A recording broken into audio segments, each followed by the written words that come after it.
Look, I believe DJ Lagway is going to have a great season this year, but the DJ Lagway hype has reached all-time insanity. I was on X a few hours ago and I saw two posts ranking the top 10 returning quarterbacks in college football this year from On3 and 247 Sports. Bud Elliott ranked DJ Lagway the number one returning quarterback in college football. And I saw somebody from On3 do the same doggone thing. And I'm saying to myself, look, DJ Lagway has as much potential as any quarterback in America. But is he really the best quarterback in college football right now? Because I didn't see that. Look, he played through injuries, and we know he would have been a lot better if he was fully healthy. But to say that DJ Lagway is the best quarterback in college football over LaNorris, who scored 18 touchdowns in his last 8 games, he was the SEC Freshman of the Year.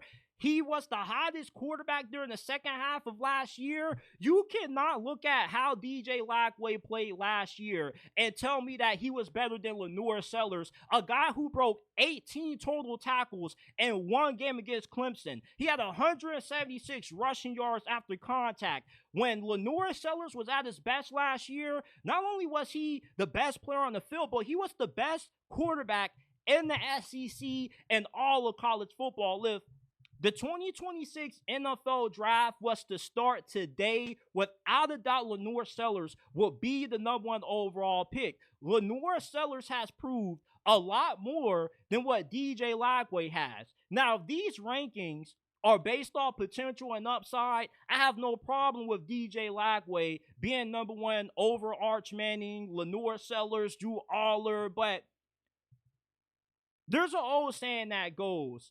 expectations are a killer. And my biggest fear with this DJ Lagway hype is that maybe he starts the season off a little bit slow, and then you get everybody that starts turning on him because he doesn't end up playing up to the level that a lot of people thought he would coming into this year. And then you start getting the overrated crowd, the guys who say, oh, Billy Napier's the problem, when in all actuality, it's not DJ Lagway's fault. It's not Billy Napier's fault. Your expectations were just way too high. Now, it's right to have high expectations for a guy that was the number one quarterback recruit coming out of his class and showed so much promise during his true freshman season. But do you guys not feel like the DJ Lagway hype is just reaching a little bit too high in the clouds to where we're naming him the best quarterback in college football over somebody that outplayed him for the majority of the season? LaNorris, in my opinion, is the front runner for the Heisman Trophy this year. I truly believe that he is going to be the second coming of Cam Newton. And games against Missouri, when he had 5 passing touchdowns, and against Texas A&M, when he took over that game, he just was unstoppable. You couldn't tackle him. He was running all over the field. He was throwing dimes. Imagine how good he is going to be in his second season as a starting quarterback for South Carolina. I'm not hating on DJ Lagway. I expect him to have a really good season, but it's a little bit too premature to be anointing him the best quarterback in college football when we have seen a relatively small sample size out of him. Not saying that he can't be the best quarterback in college football when the season is all said and done, but right now, these expectations are just complete insanity. With the way that DJ Lagway has been talked about this offseason, you would have thought that Gainesville has the second coming of Christ reincarnated in DJ Lagway. Is this the black chocolate-covered version of Tim Tebow?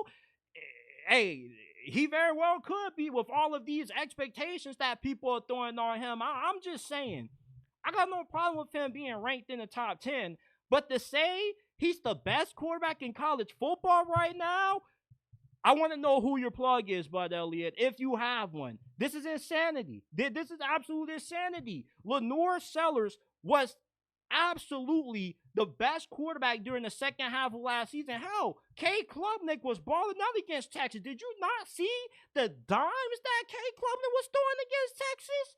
He was throwing some absolute seeds. Now, if you want to say that DJ Lagway is better than Drew Aller, I'll give you that one. Drew Aller is flat out garbage to me, just straight garbage. He has more to prove than anybody, in my opinion. So if you want to put DJ Lagway over Drew Aller, I'll give you that one. If you want to say that he's the fourth, fifth best quarterback in the nation, I got no problem with that. But putting him number one over K. Klubnik, LaNorris Sellers, insanity. We got to stop it. We got to chill out on the DJ Lagway hype just a tad bit. He's going to have a good season. I'm not saying that he's going to suck. I'm not saying that he's going to be bad. Hell, I think that he's going to be a huge part why Florida beats my Hurricanes this year. Yeah, I said it. Even though I'm a Miami Hurricanes fan, I'm picking Florida to win this year. I feel like they got a better team than Miami. Billy Napier could be a better coach than Mario Cristobal. I'm not going to give Mario the benefit of a doubt. I feel like this is going to be a really good year for DJ Lagway and the Florida Gators and company. But we got to slow down on this hype. We really do, because expectations are a killer.